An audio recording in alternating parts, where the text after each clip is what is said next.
Bom, mas agora a gente já tá falando de Raimundos, então. Sim. Né? E aí eles eles chutam a porta, assim, da Raimundos da é a geração. grande banda dos anos 90? Você diria? Difícil, É difícil. difícil. Eu acho que, assim, eles e o Skank, pelo menos em vendas, assim, e se a gente botar em dois contextos Top diferentes, três. de um som mais pesado e de um som mais leve, pop, né? Mas... seriam os grandes nomes da primeira metade, eu acho. Então vamos Porque lá. Porque você tem o Planet Ramp, né? É verdade.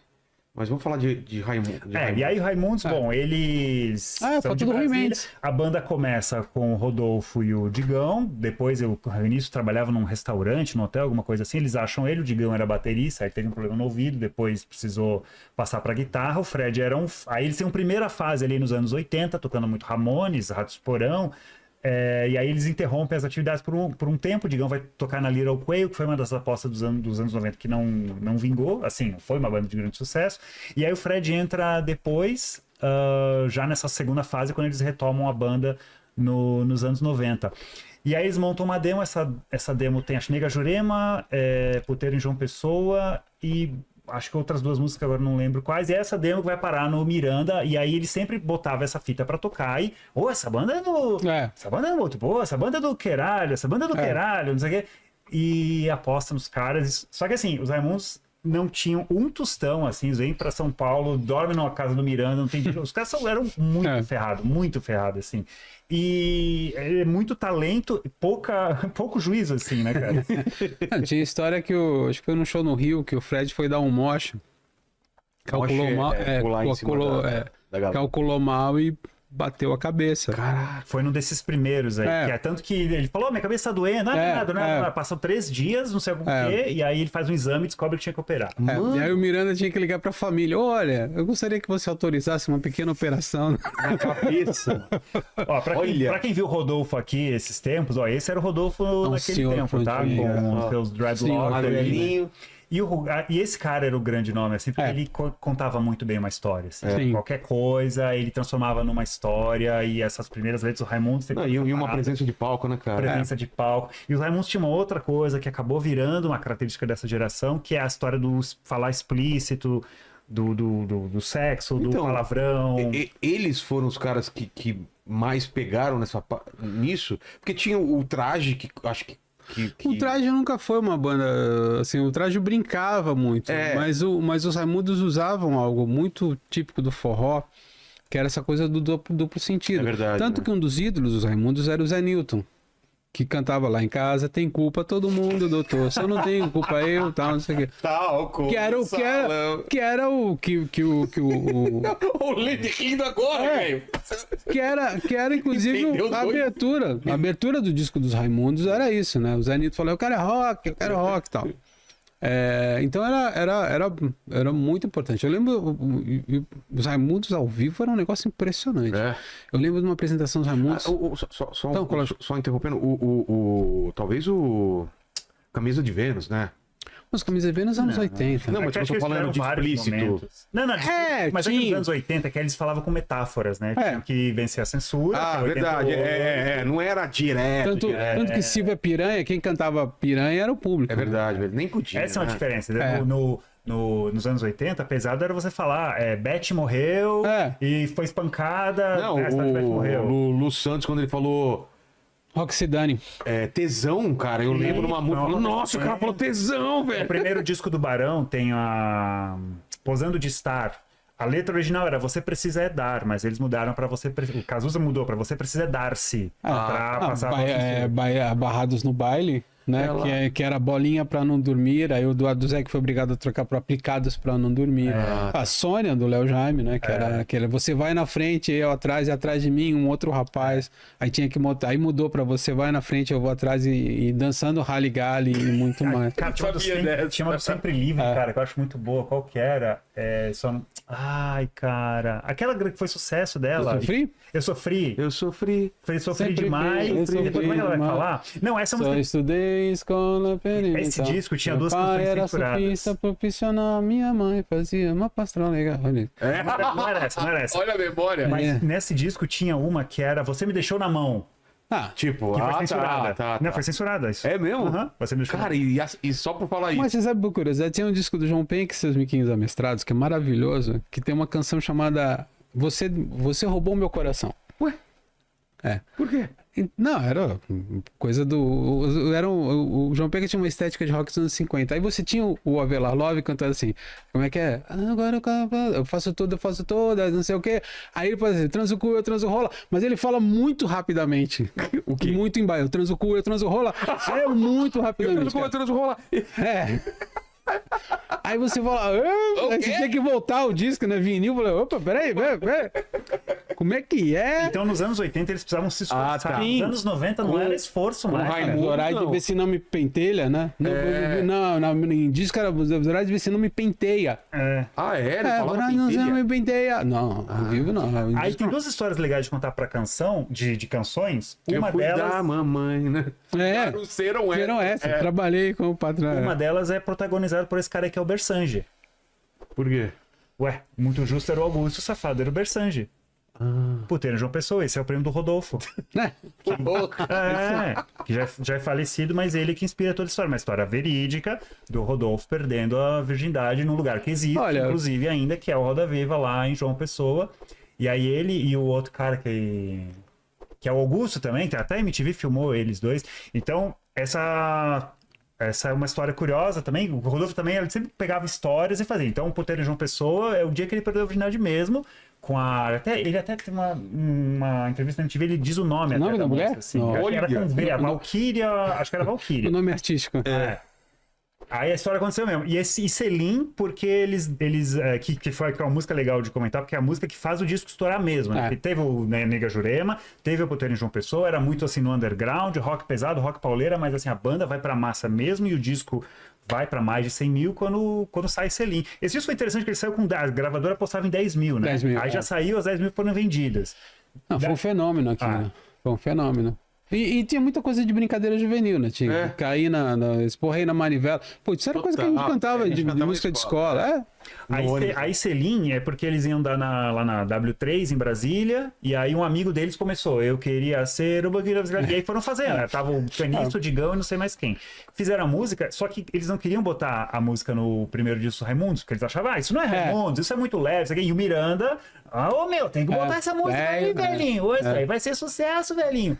Cara, eles botaram a contragosto, tanto que não é o Digão que toca o solo, né? É o Guilherme, né? Que é um técnico deles, que participa de várias músicas. E aí essa música foi um baita estouro. E aí, lá no Rio Grande do Sul, só que o que acontece? Embora você pudesse falar de tudo, tinha instrumentos jurídicos para você impedir a música de tocar ou a banda de se apresentar. E aí, a polêmica de Selim foi porque numa cidade do Rio Grande do Sul, uma cidade, não sei de onde partiu a ação judicial, mas a justiça proibiu Selim de tocar nas rádios. E aí isso aumentou a polêmica em torno da banda e toda a história mítica. Qual que é a próxima aí? Só antes, você tem uma história engraçadíssima. Só tem a Miranda? Raimundo só tem essas duas? Só pra comentar, tem uma história engraçadíssima envolvendo o Caniço, que era um sujeito maravilhoso e tal, não sei o que, mas eram as criaturas mais distraídas. Eram umas criaturas mais distraídas que eu conheci na vida. E uma amiga minha que trabalhava na assessoria de imprensa da Warner, acho que não posso falar o nome dela, contou que a Zélia Duncan foi visitar o escritório da Warner em São Paulo. E o Caniço foi fazer uma coisa que até hoje se faz, é a famosa entrevista de estados, né? Você bota o integrante da banda, o cara vai falar com o jornal da Bahia, aí vai falar com o jornal de Pernambuco, vai falar não sei o quê. E aí, num desses intervalos, o Caniço passou, olhou, viu a Adélia Duncan, foi. Aí voltou, olhou pra ela de novo, foi. Aí voltou, olhou de novo, aí ele chegou uma hora e tomou coragem e falou assim, você trabalha na Warner do Rio, né?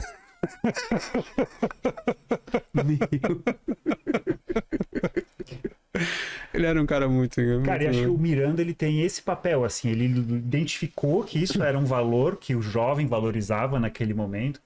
A história do rock pesado, né, quer dizer, a rebeldia, ela tem um outro conceito, assim, nos anos 90. Se nos anos 80 era você... falar com metáfora sobre conquista, nos anos 90 é você incomodar os vizinhos, assim, falar palavrão, e ele sacou isso, e nos Raimundos ele chutou a porta, assim, da geração dos anos 90. E o rock também tava ficando muito comportado, né? Os Paralamas, que é uma banda incrível, mas os Paralamas tá se aproximando muito da MPB. Você tinha os Titãs, que tentaram fazer um disco punk, que é o Tudo ao Mesmo Tempo Agora, que eu não gosto, assim. Mas existia essa coisa o RPM grava com Milton Nascimento, e se distancia. Porra, por que a gente ouve rock? A gente ouve rock porque tem sacanagem, porque as letras são engraçadas, porque tem agressividade e tal. E as bandas não estavam mais fazendo isso. Acho que os Titãs não tinham a postura, né, de anos 90. Não tinha postura. o som tivesse, eles tentassem... O disco é um som de anos 90, mas a postura da banda... É uma banda muito intelectual, né? Exato. É uma banda muito intelectual. E as bandas, quase todas os anos 90, são muito simples, assim, muito humildes. Então, assim, o cara que é puramente intuitivo e músico, o cara não estudou, às vezes... Até mesmo porque eu tava semana passada com o Pena Schmidt, que é um cara que lançou o Ira, lançou os Titãs pela Warner no começo, assim. E o Pena falou, cara, o rock brasileiro é um rock de classe média. Classe média, pode ser classe média baixa, o Ira, que era mais imediato, ou classe média alta, como os integrantes dos Titãs, ou até mesmo como os Paralamas. Ninguém ali passou fome, né? Ninguém ali foi... Isso não era problema nenhum. Mas você não tinha essa agressividade, essa urgência que essa garotada que se ferrou bem, assim, tem, né? Tava todo mundo ali bem resolvido. Então, na hora de fazer rock... Sai umas letras mais intelectualizadas. E acho que a juventude dos anos 90 se vê representada nessas bandas. Com certeza. Nos Raimundos, no Chorão. Com certeza. E, cara, e aí acho legal falar como é que tem o rompimento deles com então, os mas o do Raimundos, esse é o Só no Forever, de 99. Puxa pra nós ver o Lavô Tá Novo. Bota aí, Raimundos, que é o segundo. É o segundo. Que essa história é interessante também, porque quase saiu no tapa com os Titãs, né? Por quê? O primeiro disco não imaginavam que daria tanto sucesso, né? Que é o Marronzinho, e aí ele estoura, e aí o Banguela, assim, o Banguela gravou os Raimundos e foi um acerto de primeira do Miranda. Só que depois eles gastaram muito tempo e dinheiro, gastaram acima do orçamento, para lançar o Mundo Livre e o Graforrest Harmônica. O Little Quail também, nessa época. E aí, o que acontece? Precisamos dos Raimundos para recuperar, porque, tipo, o seu orçamento era limitado, né? É uma verba para divulgação, para gravar, pagar os técnicos, ganharam uma a mais com os Raimundos, gastaram para fazer os outros, aí chamou, o Miranda precisava do segundo disco deles para fazer dinheiro. Só que o que aconteceu? A Sony, que era a Warner, né? Que era a dona da Banguela, que aliás não é Banguela por causa de Jesus, não tem nem dos países do Banguela, né? Porque os Titãs estavam envolvidos, né? O Charles, o Nando, o Branco, e inclusive eles participam desse primeiro disco. O Branco empresta o baixo do Caniço, o Nando toca violão em Selim. E aí, eles, cara, a gente precisa agora do segundo disco deles pra recuperar. E aí a Warner leva o Raimundos pra gravadora. Tira o Raimundos do Banguela e leva. Faz um upgrade, entendeu? Vamos pra principal. E aí, cara, só que eles não contaram pro Charles, que era o cara que mais tratava com isso, eles não anunciaram pra ele, Charles, estamos indo. Não, descobriu, não sei como. Acho que o advogado chegou com uma... Tinha essa brecha no contrato? Tinha. Devia ter, né? Sim, e aí, cara, eles tinham filmados pra uma reunião e o Fred era o cara que era o porta-voz, assim, o cara resolveu as questões burocráticas. E aí ele foi tenso pra essa reunião, cara, e o Charles... Não sei se deu de dedo, assim, mas assim, vocês não podiam ter feito isso com a gente descobriu vocês, isso é traição, lá. E, cara, quase vias de fato, assim. Pegou. E aí, tanto que a relação deles ficou bem estranha ali. Então, tanto que no começo, os Titãs levavam os Raimundos na MTV pra apresentar, estamos trazendo aqui uma descoberta, nossa, não sei o quê. E depois a relação deles. E aí eles vão fazer o Lavô Tá Novo, aí com condições bem melhores. Aí eles trazem um produtor, Greg Ladani, não é? Não, o Greg Ladani acho que é no terceiro. No Lapadas do Povo. Eles trazem o cara pra fazer o cara de fora, pra trazer o Lavô Tá Novo. Ele tinha já trabalhado como técnico de som em outros discos. Eles queriam soar como uma banda gringa. O Digão falava muito na época. Ele queria, velho, quero minha guitarra soando que nem a banda gringa. Acho que o Lavô Tá Novo, acho que ainda é o Miranda. Que o terceiro no Lapadas do Povo que tem uma produção internacional. Não é? Cara, esse daí já vem um cara fora. Já. Eu sei que esse cara da capa, ele era o porteiro do estúdio Bebop. Onde os Raimundos gravavam. Que era o tiozinho, que ficava na Rua do Moraes, ali em Pinheiros. E quando a gente recebeu o disco, falou, o tiozinho do Bebop. Que é a capa do primeiro, só que ele entrou no meio, assim. Tá. E aí esse disco eles fazem a pré-produção num hotel, e aí vai sair Eu Quero Ver o Oco. Aí tem uma história do Caniço, né? Porque foi a história que ele virou o Fusca lá em Brasília, lá nos anos 80. Entrou no cinema, Digão! E o filme começando. O Digão tava no filme, eles tinham combinado com o Caniço. Aí ele, Rodolfo, voltando, né? Rodolfo, vou te ensinar a dirigir. Aí, pra gente ensinar ele a dirigir, ele capota o carro. E aí, a primeira coisa que ele faz é ir pro cinema, machucado, avisar o Digão. Ô, Digão! Faca nisso! Ô, capotei o Fusca, meu! Dentro do cinema. É sério isso, sério, cara? E tinha aquela do Eu Quero Ver o Oco, que a gente tava falando em duplo sentido. Sei. Há diferentes interpretações, mas tinha uma moça ali do Banguela chamada Lara, lindíssima, por sinal, e parece que ninguém conseguiu sair com ela. Eu vou contar essa versão, tá? Ninguém saiu com ela. Então, se você for ouvir, eu quero ver o que ele fala. Na verdade, eles estavam cantando Duro de comer a Lara, comer a Lara, duro. Duro de comer a Lara, de comer a Lara. Não duvido nada, velho. Não duvido. Cara, eu ia pegar... Espero não ser processado. Eu ia pegar eu tinha trazido, eu esqueci de separar um trecho de uma entrevista deles, cara. Primeira entrevista ou segunda pra Bis. Pra vocês verem o Rodolfo. O que é o Rodolfo ontem e o que é o Rodolfo hoje. Tinha o Ricardo Alexandre. Essa matéria que você mostrou, aquela foto é de uma matéria da primeira matéria matéria dos Raimundos na Bis, foi feita pelo Ricardo Alexandre. Essa declaração que eu li, que é do Rodolfo hoje, ele falando assim, falando que era muita mulher no começo, e ele contando que, velho, tinha transado a noite toda, e aí saí, tinha no road, não sei quem, na sala, tinha 7 mulheres esperando. Cara, os caras falavam disso assim, abertamente. Hoje em dia tava todo mundo cancelado, né? Enfim, e aí, já quando eles estavam na época do Lavota Nova, aí a entrevista já era num outro tom. Agora tá todo mundo casado, né? Tá todo mundo namorando. Acho que tinha só o Caniço que não tava. Mas o Caniço já era casado. Acho que o Caniço já era casado. O Digão não tinha namorada. Aí depois do Lavota Novo, pra gente fechar a década, aí vem o Lapadas, que aí tem uma história triste, né? Mas assim, o Lapadas eles vão gravar com o mesmo cara. Aliás, vai estar a música, né? Eu Quero Ver o Oco. Quero Ver o Oco. É o vídeo deles, né? Daí só pra concluir a história, eles lembram da história do capotamento do Fusca, e aí o Caniço canta no estúdio, Quero Ver o Oco. Aí, só aí dá uma levada. Pum, aí o Digão faz a levada. E aí, vamos falar do quê? Vamos falar do capotamento do Caniço. Pum, daí isso foi o a escolha dos temas é sensacional. Aí eles queriam gravar fora. Foram gravar fora o Lapadas do Povo, fizeram discos mais pesados. Gravaram em Los Angeles, né? Los Angeles. Cara, e aí no começo da turnê, uma catástrofe, né, cara, em Santos. Foi um show no Clube de Regatas Vasco da Gama. Inclusive, meu irmão quase morreu nesse show. Por quê? Porque tinha superlotação e você tinha só uma saída, que era um tipo de um vão ali. Falaram E de uma altura de 6 metros. E eles não liberaram outras portas, então começou aquela turma toda querendo sair. Aquilo cedeu. O tijolo, a proteção do tijolo cedeu e muita gente caiu de lá. Uma das pessoas que poderiam ter morrido era meu irmão. A sorte que ele foi salvo por um menino lá que era o Américo, que levantou ele. Porque tinha uma questão também, as pessoas não estavam conseguindo respirar, né? Imagina aquela aglomeração e tal. Eu fiz essa matéria pra Bis na época. Foi muito difícil. Eles ficaram 2 meses sem fazer show, cancelaram show. Broxou assim a turnê, cara, e eles prestaram apoio para as famílias, né? Rolou uma proximidade ali e tal. E aí se comprometeu bastante. O álbum também não foi tão bem recebido como os outros dois, né? Porque perdeu-se justamente essa coisa, como o próprio Miranda fala, essa coisa bagaceira que o Raimundos tinha, virou algo extremamente profissional. E aí a gente gostava da bagaceira, né? O que eu gostava dos Raimundos era essa coisa... Desculpa, agora não sei se a gente pode falar, mas essa coisa escrota, né? Da bruta de falar, que os Raimundos tinham. Virou uma coisa profissional, certinha demais. E aí não pegou mesmo. E daí que vai resultar só no Forever. Agora sim, pode ir pro amarelinho lá.